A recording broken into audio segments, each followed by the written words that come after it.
আমাদের এলাকায় ছোট বাচ্চারা রাতে ভাত খেতে চায় না, আমার মেয়েটাও খেতে চায় না। এই এটা দিব ওইটা দিব, আজকে মাহফিলে আসার সময় বলে দিছে লিস্ট করে এটা এটা আনতে হবে।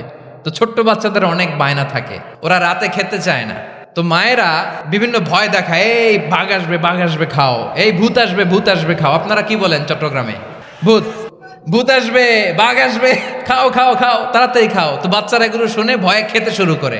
মদিনার জমিনেও একই ঘটনা ঘটতো। মদিনার ছোট্ট ছোট্ট সোনামণিরা খেতে চাইতো না। তো মায়েরা বলতো, হা হুয়া ইয়াতি উমার, হা হুয়া ইয়াতি উমার, ওই যে ওমর আসতেছে, ওমর। ওমরে ফারুকের কথা শুনলেই বাচ্চারা একেবারে ঠান্ডা। সুবহানাল্লাহ পড়বেন না? চরিত্র হচ্ছে মানব জীবনের সবচেয়ে দামি সম্পদ, আপনার ক্যারেক্টার। আমরা ছোটবেলায় পড়েছি না যে when money is lost nothing is lost, health is lost something is lost, character is lost সব শেষ। এটা অনেক দামি সম্পদ। সো এই মোরাল স্ট্যান্ডার্ড বা আপনার এথিক্স, এটাতে কোনো কম্প্রোমাইজ করা যাবে না। চরিত্র শেষ তো সব শেষ।